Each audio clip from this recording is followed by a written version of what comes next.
Hey everyone, how it goes, and welcome back to Computer Science 311. Today we're going to discuss virtual memory.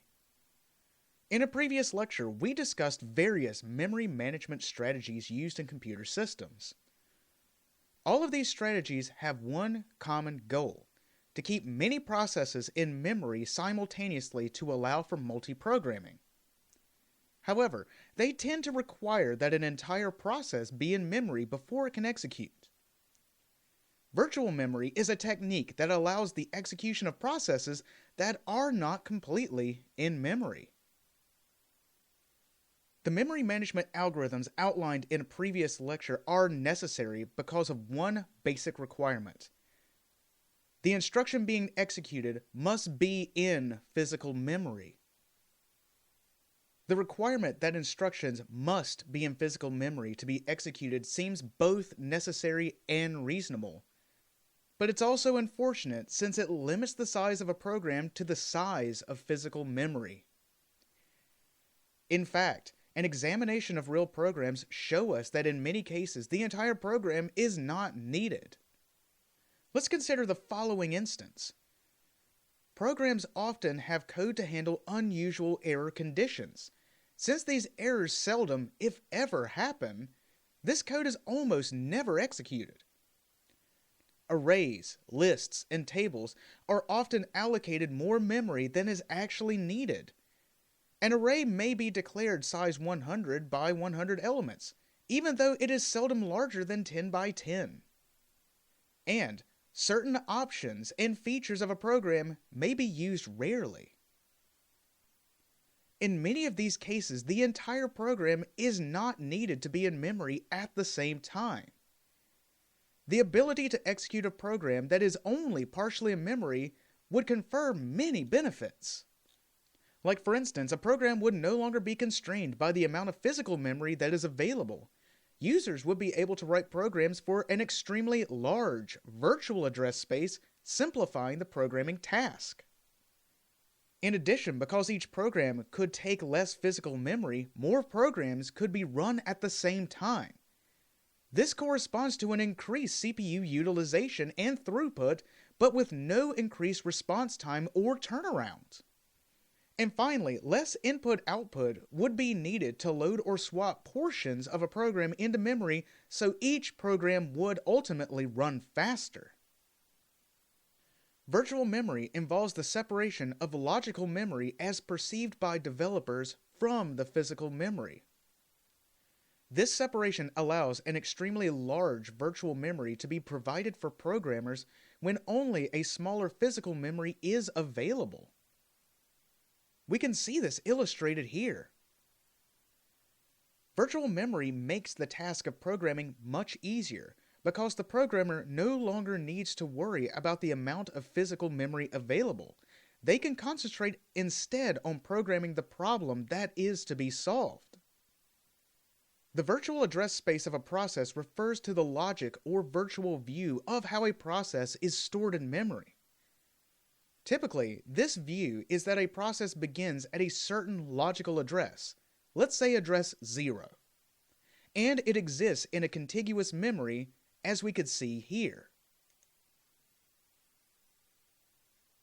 Now, if we remember back to a previous lecture, in fact, physical memory is organized in page frames, and that the physical page frames are assigned to a process may not be contiguous. It is up to the Memory Management Unit, the MMU, to map logical pages to the physical page frames in memory. Note that in this figure that we allow that the heap to grow upward in memory as it is used for dynamic memory allocation. Similarly, we allow the stack to grow downward in memory through successive function calls. The large blank space, otherwise known as a hole, between the heap and the stack is a part of the virtual address space but will require actual physical pages only if the heap or stack grows. Virtual address spaces that include holes are known as sparse address spaces. Using a sparse address space is beneficial because the holes can be filled as the stack or heap segments grow.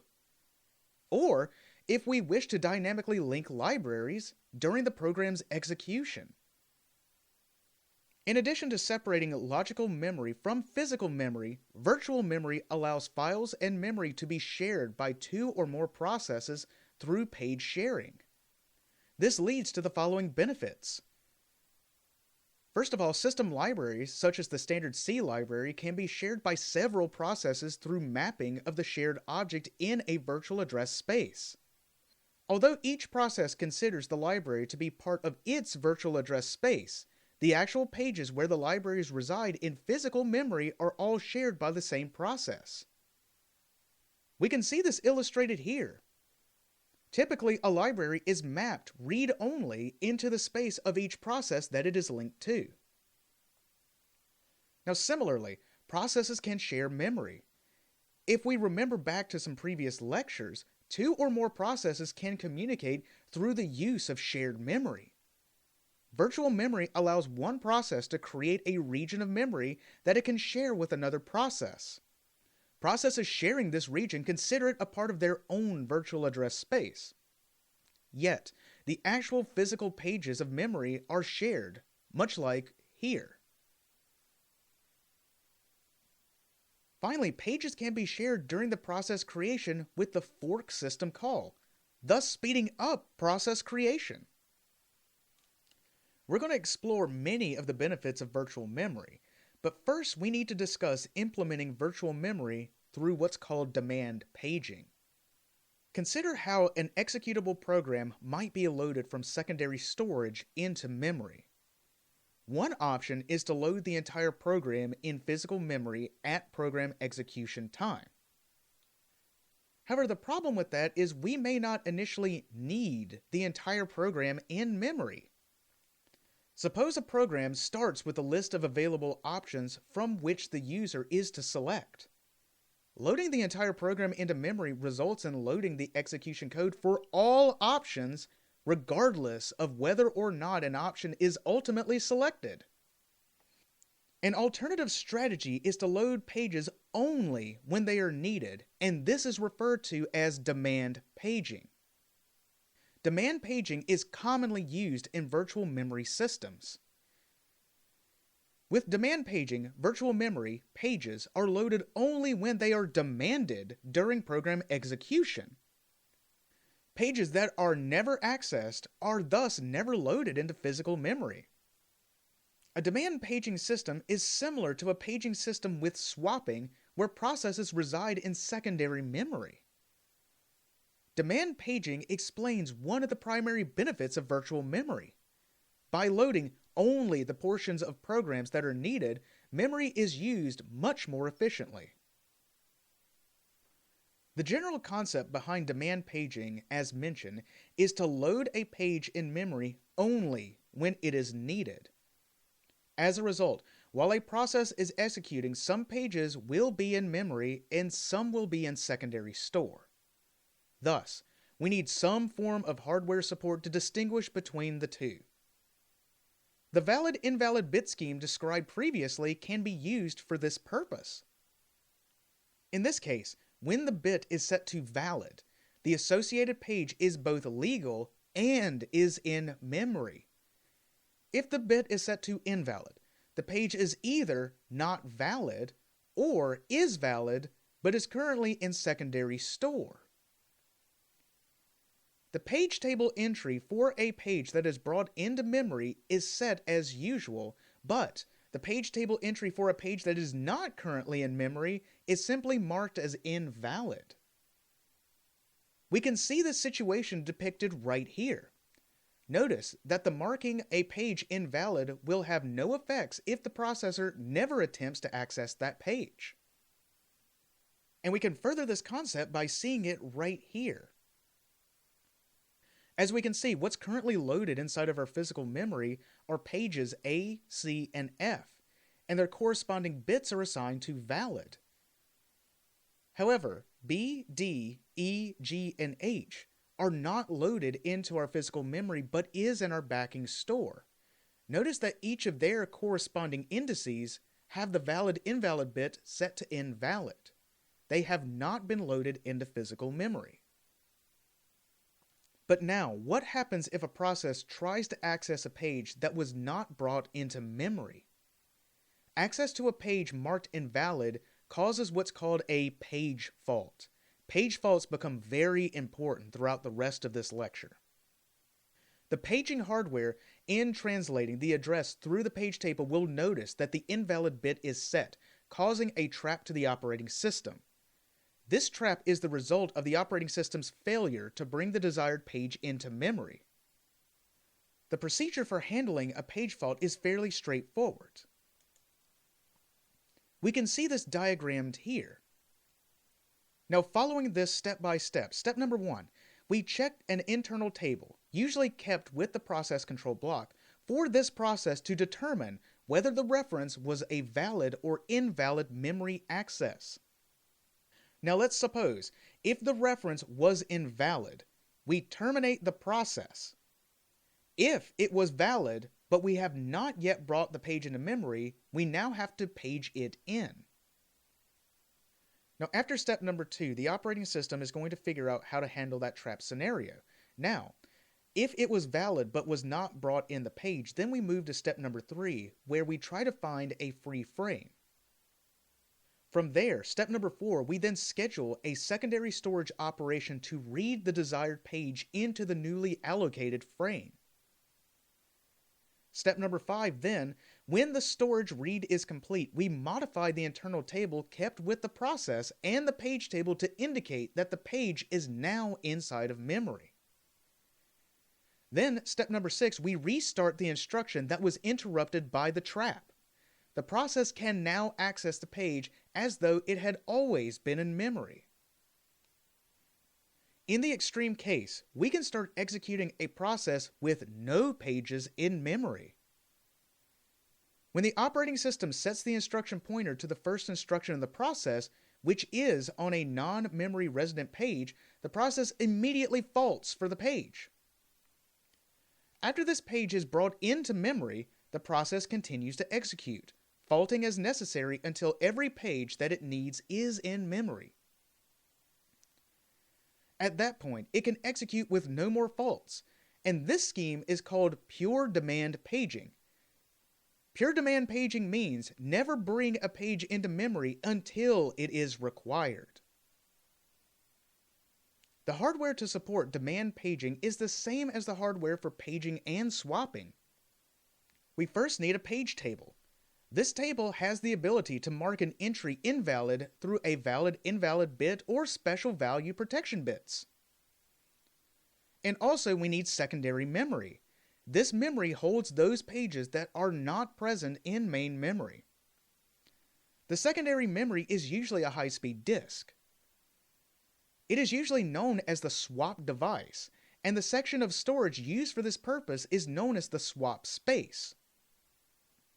A crucial requirement for demand paging is the ability to restart any instruction after a page fault. Because we save the states, registers, condition code, instruction counters, of the interrupted process when the page fault occurs, we must be able to restart the process in exactly the same place and state, except that the desired page is now in memory and is accessible.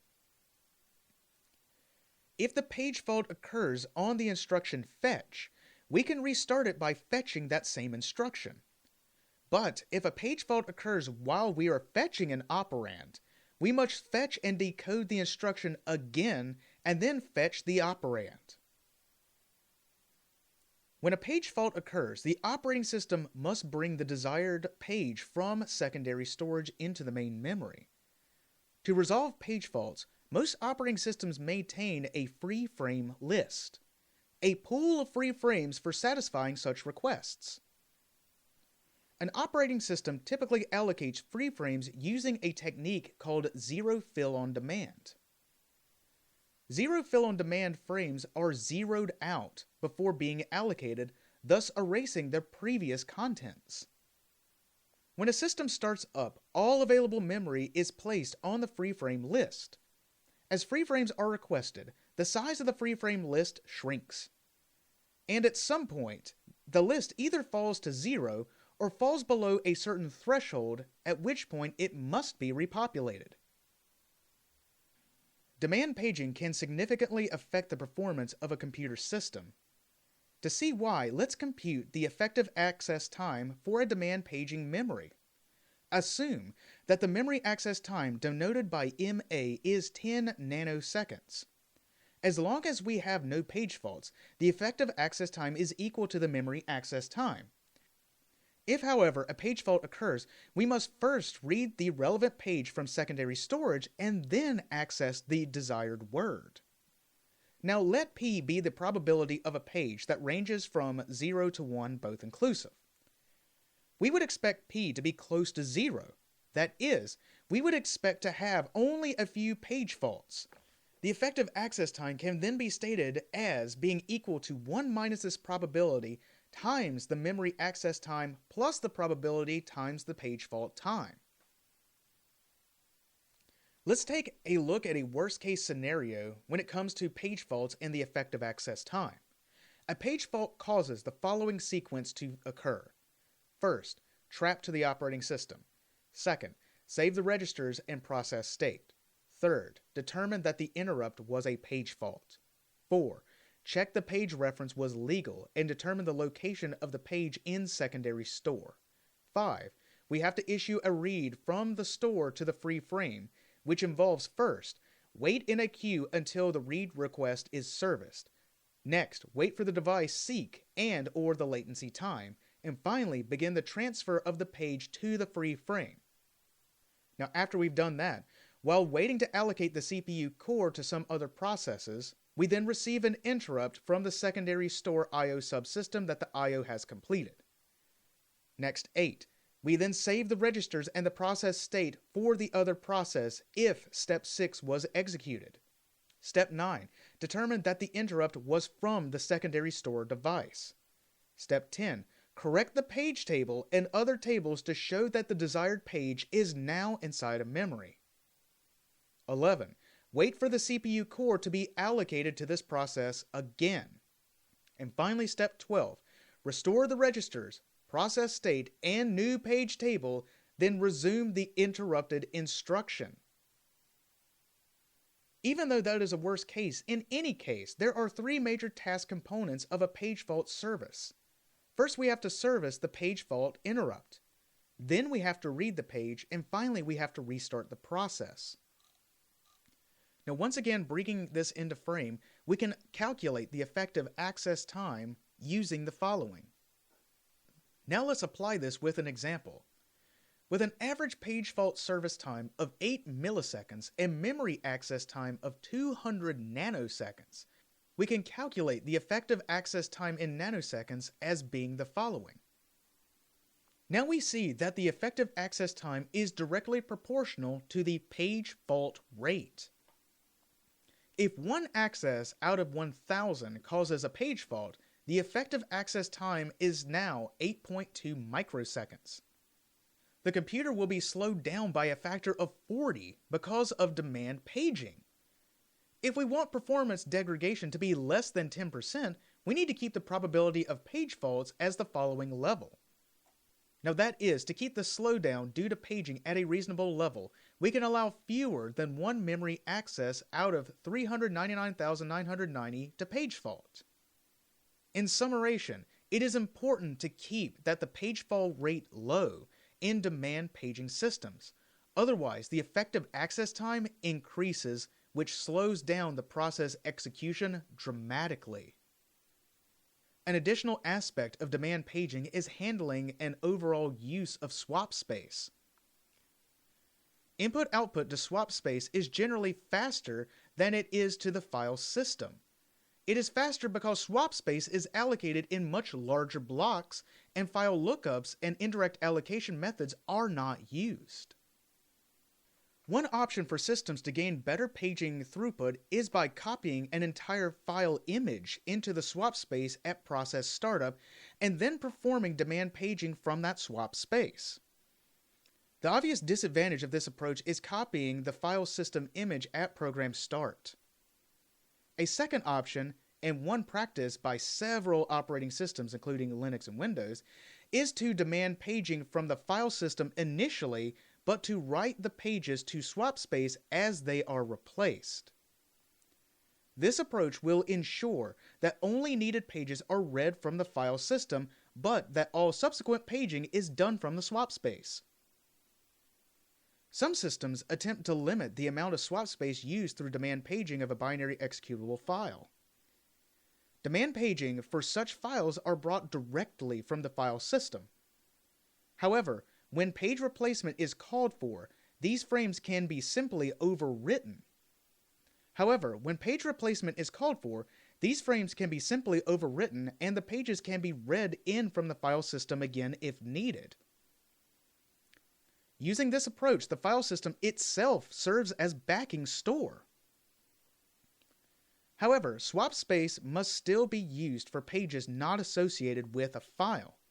This is known as anonymous memory. These pages include the stack and the heap for a process. This method appears to be a good compromise and is used in several systems, again including Linux. Mobile operating systems typically do not support swapping.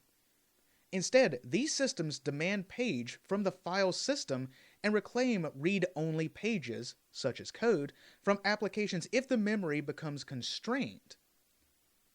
Such data can be demand paged from the file system if it is later needed. Under iOS, anonymous memory pages are never reclaimed from an application unless the application is terminated or explicitly releases it from the memory. As we previously illustrated, a process can start quickly by demand paging in the page containing the first instruction. However, process creation using the system call fork may initially bypass the need for demand paging by using a technique similar to page sharing. Now, if we also recall, the fork system call creates a child process that is a duplicate of its parents. Traditionally, fork worked by creating a copy of the parent's address space for the child, duplicating pages belonging to the parent. However, considering that many child processes use the exec system call immediately after creation, the copying of the parent's address space may be unnecessary. Instead, we can use a technique called copy on write, which works by allowing the parent and child processes to initially share the same pages. These shared pages are marked as a copy on write page, meaning that if either process writes to the shared page, a copy of the shared page is also created. Copy on write is illustrated here, which shows the contents of physical memory before and after process 1 modifies page C. And as you can see there's a copy of page C. Overallocation of memory manifests itself as follows. While a process is executing, a page fault occurs. The operating system determines where the desired page is residing on secondary store, but then finds that there are no free frames in the free frame list. This means that all memory is currently in use. We can see this illustrated right here. In order to account for this, most operating systems now combine swapping pages with page replacement. So in basic page replacement, if no frame is free, we find one that is currently not being used and free it. We can free this by writing its contents to swap space and change the page table. We can free it by writing its contents to swap space and changing the page table to indicate that the page is no longer in memory. We modify the page fault service routine to now include the following that we see here. First, find the location of the desired page on secondary store. Number 2, we then find a free frame. Now within finding the free frame, first, if there is a free frame, then we use it. Second, if there is no free frame, then we use a page replacement algorithm to select what's called a victim frame. After that, we write the victim frame to secondary storage and then change the page and frame tables accordingly. Now once we're done with step 2, we now move to step 3. Read the desired page into the newly freed frame and then change the page and frame tables respectively. Finally, step 4, we continue the process from where the page fault occurred. We can see what was just described right here. Now notice, if no frames are free, 2 page transfers are required. This situation effectively doubles the page fault service rate and increases the effective access time. However, we can reduce this overhead by introducing a modify or a dirty bit. When this scheme is used, each page or frame has a modified bit associated with it. This modified bit for a page is set by the hardware whenever any byte in a page is written into, indicating that the page has been modified. When we select a page for replacement, we examine the modified bit. If the modified bit is set, we know that the page has been modified since it was read from secondary store. In this case, we must write the page to storage. If the modified bit is not set, however, the page has not been modified since it was read into memory. In this case, we need not to write that memory into page storage. It is already there. This technique also applies to read-only pages. Such pages cannot be modified, and thus they may be discarded when desired. This scheme can significantly reduce the time required to service a page fault since it reduces I/O time by 1/2. Now we've done that, we must solve 2 major problems to implement demand paging. We must develop a frame allocation algorithm and a page replacement algorithm. That is, if we have multiple processes in memory, we must decide how many frames to allocate to each process. And also, when page replacement is required, we must select the frames that are to be replaced.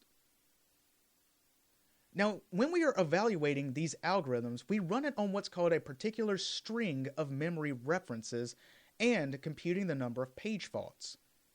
The string of memory references is oftentimes referred to as the reference string. We can generate reference strings artificially, or we can trace a given system and record the addresses of each memory reference. The latter choice produces a large number of data.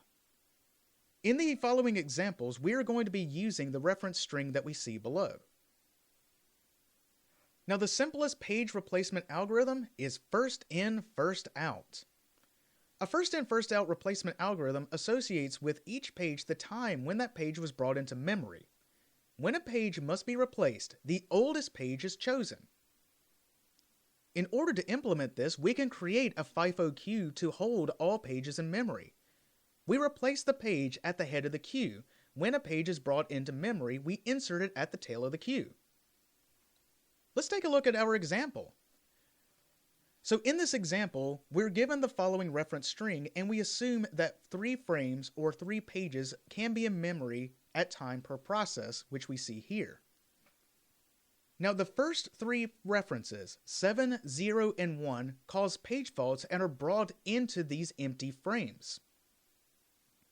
We can see here, this is the first page fault, then this page faults, and then this page faults. The next reference, which is 2, then replaces page 7 because page 7 was brought in first. Since 0 is the next reference and 0 is already in memory, we have no page fault for that reference, which is why you can see there's a little gap right there. The first reference to 3 results in the replacement of page 0 since now it is the first in line. Because of this replacement, the next reference to 0 will cause a page fault. Page 1 is then replaced by page 0. This process continues as we can see here. Every time a fault occurs, we show which pages are in the 3 frames. And if you count them all together, there are 15 page faults. The first in, first out page replacement algorithm is very easy to understand and program. However, its performance is not always good. On one hand, the page replaced may be some kind of initialization module that was used a long time ago and it's no longer needed. But on the other hand, it could contain a heavily used variable that was initialized early and is in constant use.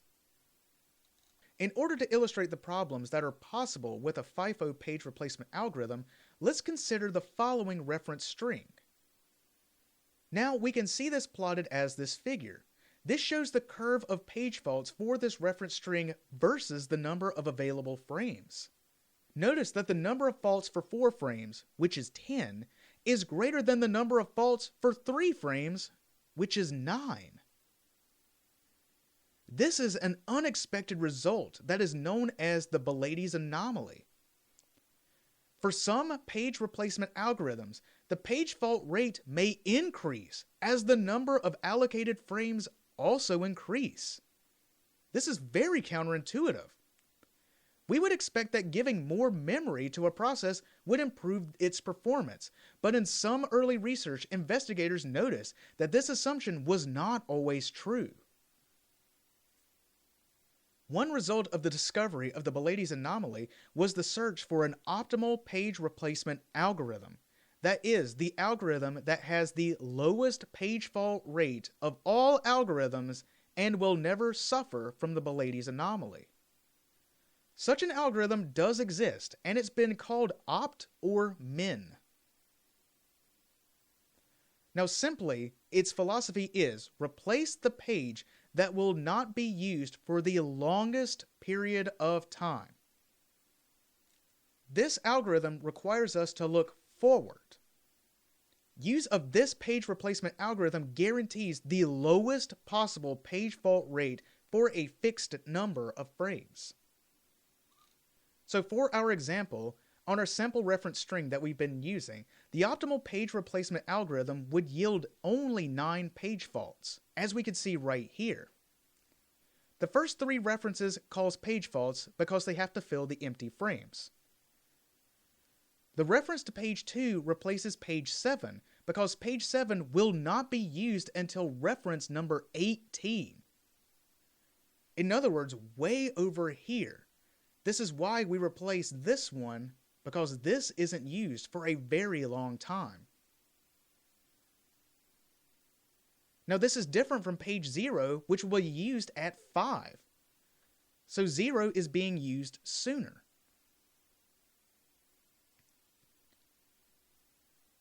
Now unfortunately, the optimal page replacement algorithm is difficult to implement because it requires future knowledge of the reference string. As a result, the optimal algorithm is mainly used for comparison studies. We cannot create a chip that predicts the future. We can estimate it, but we can't 100% accurately predict it. So if the optimal algorithm is not feasible, then perhaps the approximation would be possible. The key distinction between FIFO and opt is that FIFO algorithms use the time when a page was brought into memory, whereas the opt algorithm uses the time when a page is to be used in the future. However, if we use the recent past as an approximation of the near future, then we can replace the page that has not been used for the longest period of time. This approach is known as least recently used, LRU. The least recently used algorithm replacement associates with each page the time of the page's last use. When a page is to be replaced, LRU chooses the page that has not been used for the longest period of time. We can think of this strategy as the optimal page replacement algorithm looking backwards rather than forwards. We can see the result of applying LRU replacement to our example reference string right here. The LRU algorithm produces 12 page faults. Notice that the first 5 faults are the same as those for the optimal replacement. When the reference to page 4 occurs, LRU replacement sees that the 3 frames in memory, page 2, was least recently used. Thus, the LRU algorithm replaces page 2, not knowing that page 2 is about to be used. So we can see right here, once we get to this frame 4, which one of these do we need to replace? Well, we want to pick the one that was least recently used. One before that was page 0, so we shouldn't use that one. Before that was page 3, we shouldn't use that one. So we should replace this one based on least recently used. But if you notice, the very next reference is for page 2. As we couldn't predict this, we would replace 2 with 4 and then page fault again to 2. As we can see, the LRU policy is often used as a page replacement algorithm and is considered to be good. The major problem is then, how do we implement LRU? An LRU page replacement algorithm may require substantial hardware assistance. The problem is to determine an order for the frames defined by the time of last use. Now, 2 major implementations are then feasible. One is using counters. In the simplest case, we associate with each page table entry a time of use field and add to the CPU logic clock or counter. This clock is incremented for every memory reference. Whenever a reference to a page is made, the contents of the clock register are copied to the time of use field in each page table entry for that page. In this way, we always have the time of the last reference to each page. We replace the page with the smallest time value. This scheme requires the search of the page table to find the LRU page and write to memory for each memory access. The times must also be maintained when a page table are changed. Overflow of the clock must be considered. Another approach to this is to just maintain a stack of page numbers. Whenever a page is referenced, it is removed from the stack and then put on the top. In this way, the most recently used page is always on top of the stack, and the least recently used page is always on the bottom. We can see this demonstrated right here. Because the entries must be removed from the middle of the stack, it is best to implement this approach by using a doubly linked list with a head pointer and a tail pointer. Removing a page and putting it on top of the stack then requires changing 6 pointers at worst. Each update is a little more expensive, but there is no search for a replacement. That is, the tail pointer always points to the bottom of the stack, which is the LRU page. This approach is particularly appropriate for software or microcode implementations of the LRU replacement. Note that neither implementation of LRU would be conceivable without hardware assistance beyond the standard TLB registers. The updating of clock fields or stack must be done for every memory reference. If we were to use an interrupt for every reference to allow software update such data structures, it would slow every memory reference by a factor of at least 10, hence slowing every process by a factor of 10. Few systems could tolerate the level of overhead for memory management.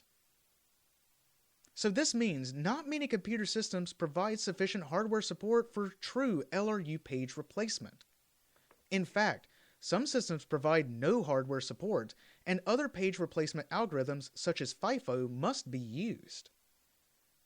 Many systems provide some help, however, in the form of a reference bit. The reference bit for a page is set by the hardware whenever the page is referenced. Reference bits are associated with each entry in the page table. Now, in describing this, initially all bits are cleared or they're set to 0 by the operating system. As a process executes, the bit associated with each page is then set to 1 by the hardware. After some time, we can determine which pages have been used and which have not been used by examining the reference bits. Although we do not know the order of the use, this information is the basis for many page replacement algorithms that approximate the LRU replacement. This is where we introduce this concept called a second chance algorithm.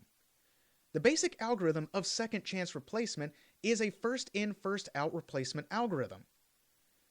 When a page has been selected, however, we inspect its reference bit.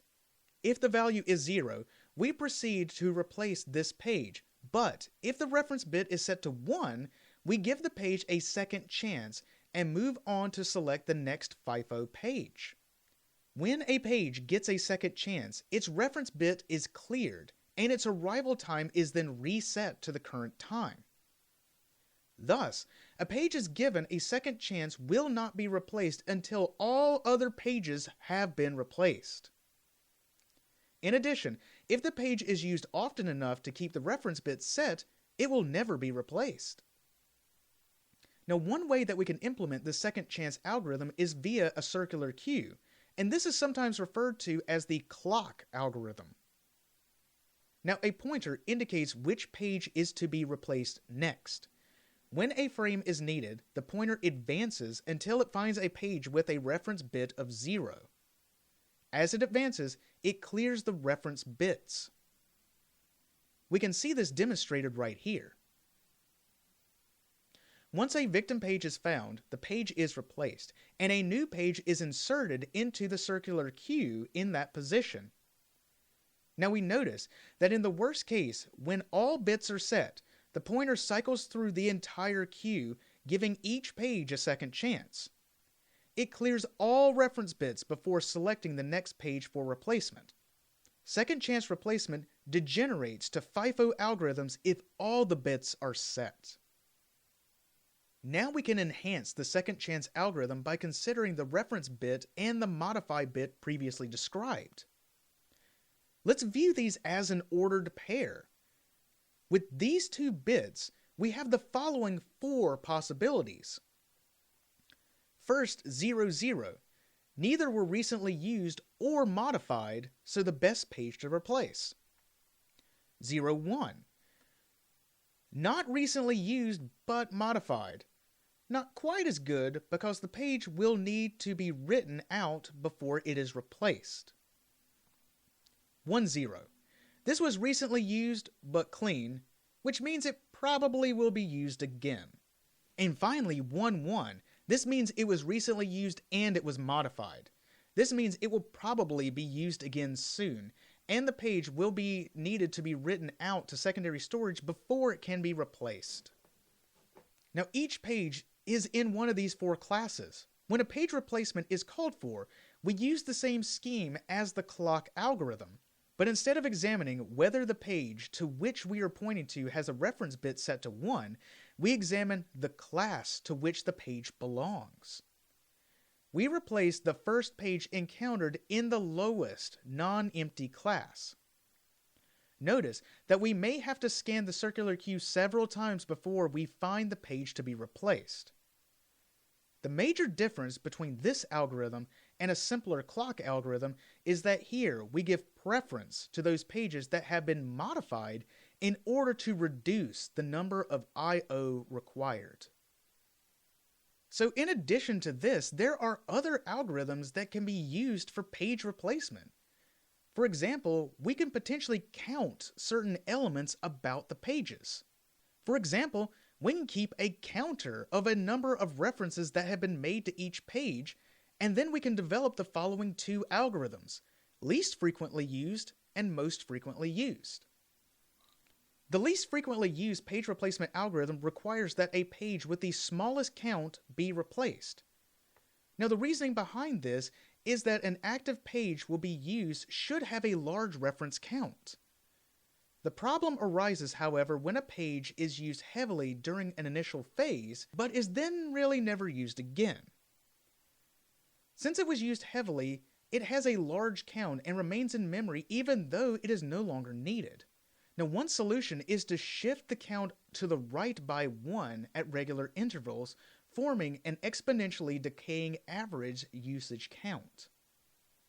Now, in contrast, the most frequently used page replacement algorithm is based on the argument that the page with the smaller count was probably just brought in and has yet to be used. Now, as you might expect, neither MFU or LFU replacements are that common.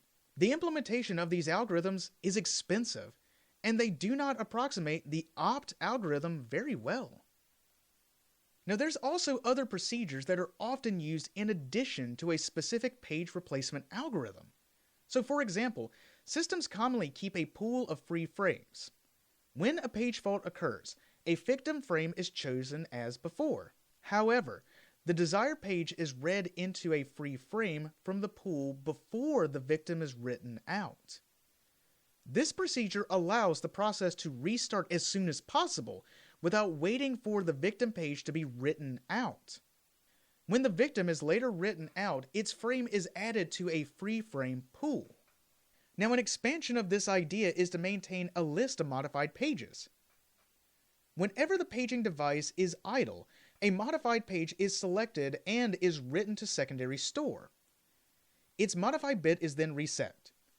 This scheme increases the probability that a page will be clean when it is selected for replacement and will not need to be written out. Another modification is to keep a pool of free frames, but to remember which page was in each frame. Since the frame contents are not modified when the frame is written to secondary storage, the old page can be reused directly from the free frame pool if it is needed before that frame is reused. No input and output is needed in this case. When a page fault occurs, we first check whether the desired page is in the free frame pool. If it is not, we select a free frame and read it in. Now, some versions of Unix system use the following methods in conjunction with the second chance algorithm. In certain cases, applications accessing data through the operating system's virtual memory perform worse than if the operating system provided no buffering at all. A typical example is a database, which provides its own memory management and I/O buffering. Applications like this understand their memory use and storage use better than an operating system that is implemented for general purpose use. Now, furthermore, if the operating system is buffering I/O and the application is doing so as well, then twice the memory is being used for a set of I/O operations. In another example, data warehouses frequently perform massive sequential storage reads, followed by computations and writes. The LRU algorithm would be removing old pages and preserving new ones, while the application would be more likely reading older pages than the newer ones. And in this case, MFU would actually be more efficient than LRU. Because of such problems, some operating systems give special programs the ability to use secondary storage partitions as a large sequential array of logical blocks without any file system data structures. This array is sometimes called the raw disk, and I/O to this array is termed raw I/O. Raw I/O bypasses all the file system services such as file I/O demand paging, file locking, prefetching, space allocation, file names, and directories. Note that although certain applications are more efficient when implementing their own special purpose storage services on raw partitions, most applications perform better when they are using a regular file system service. We now need to focus on issues of allocation. How do we allocate the fixed amount of free memory among various processes? Our strategies for allocation of frames are constrained in various ways. We cannot, for example, allocate more than the total number of available frames. We must allocate at least a minimum number of frames. Now, the minimum number of frames is determined by the computer's architecture, but the maximum number is defined by the amount of available physical memory. Now, what's left between is where we are still left with a significant choice of frame allocation. Now, the easiest way to split M frames among N process is to give everyone an equal share, and thus M divided by N. Now, this scheme is called equal allocation. Now, an alternative to this is to recognize that various processes will need differing amounts of memory. Now, consider, with a 1 kilobyte frame size, if a small student process of 10 kilobytes and an interactive database of like 127 kilobytes are the only two processes running in a system with 62 free frames, it does not make much sense to give each process 31 frames. The student process does not need more than 10 frames, so the other 21 are, strictly speaking, wasted. In order to solve this problem, we can use proportional allocation, in which we allocate available memory to each process according to its size. We can then let the size of the virtual memory for a process P sub I be S sub I as defined by the following. The S is equal to the sum of all S sub I. From there, if the total number of available frames is M, then we allocate A sub I frames to the process P sub I, where the A sub I is approximately, A sub I is the S sub I divided by the total S by the M. And of course, we must adjust each A sub I to be an integer that is greater than the minimum number of frames required. Another important factor in the way frames are allocated to the various processes is page replacement. With multiple processes competing for frames, we can classify page replacement algorithms into two broad categories: global replacement and local replacement. Global replacement allows a process to select a replacement frame for the set of all frames, even if that frame is currently allocated to some other process. So that is, one process can take a frame from another. Local replacement requires that each process select only from its own set of allocated frames. Now we need to focus on one possible strategy that we can use to implement a global replacement page policy. With this approach, we have to satisfy that all memory requests from the free frame lists, but rather than waiting for the list to drop to 0 before we can begin selecting the page replacement, we trigger the page replacement when the list falls below a certain threshold. This strategy attempts to ensure that there's always a sufficient free memory to satisfy new requests. Such a strategy is depicted here. The strategy's purpose is to keep the amount of free memory above a minimum threshold. Now, when it drops below this threshold, a kernel routine is triggered that begins reclaiming pages from all processes in the system. Such kernel routines are often known as reapers, and they may apply any of the page replacement algorithms covered previously. When the amount of free memory reaches the maximum threshold, the reaper routine is suspended, only to resume once free memory again falls below the minimum threshold. In this figure, we can see at the point the amount of free memory drops below the minimum threshold, and the kernel begins reclaiming pages and adding them back to the free frame list. This continues until the maximum threshold is reached, in other words, point B. Over time, there are additional requests for memory, and at point C, the amount of free memory again falls below the minimum threshold. Page reclamation resumes, only to be suspended when the amount of free memory reaches that maximum point, in other words, point D. And this process continues as long as the system is running. So far in our coverage of virtual memory, we have assumed that all memory is accessed equally. However, we may have non-uniform memory access or a NUMA system. Now, on these systems, a given CPU can access some sections of main memory faster than it can access others.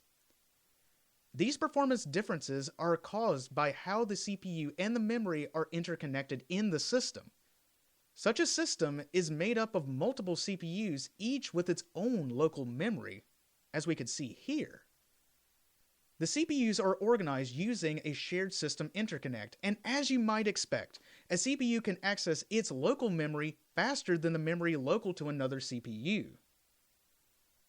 Managing which page frames are stored at which locations can significantly affect the performance of a NUMA system. If we treat memory as uniform in such a system, CPUs may wait significantly longer for memory access than if we modified the memory allocation algorithms to take NUMA into account. We've described some of these modifications before, and their goal is to have memory frames allocated as close as possible to the CPU on which the process is running. Thus, when a process incurs a page fault, a NUMA-aware virtual memory system will allocate that process a frame as close as possible to the CPU on which the process is running. To take NUMA into account, the scheduler must track the last CPU on which each process is ran. If the scheduler tries to schedule each process onto its previous CPU, and the virtual memory system tries to allocate frames for the process close to that CPU on which is being scheduled, then improved cache hits and decreased memory access time will result. Now let's consider what occurs if a process does not have enough frames. That is, it does not have the minimum number of frames it needs to support paging in this working set. The process will quickly page fault. At this point, it must replace some page. However, since all of its pages are in active use, it must replace a page that will be needed again right away. Consequently, it quickly faults again, and again, and again, replacing pages that it must quickly bring back. This type of high paging activity is called thrashing. A process is thrashing if it is spending more time paging than actually executing. As you might expect, thrashing results in severe performance problems. This phenomenon that's illustrated here, in which CPU utilization is plotted against the degree of multiprogramming. As the degree of multiprogramming increases, CPU utilization also increases, although more slowly, until a maximum is reached.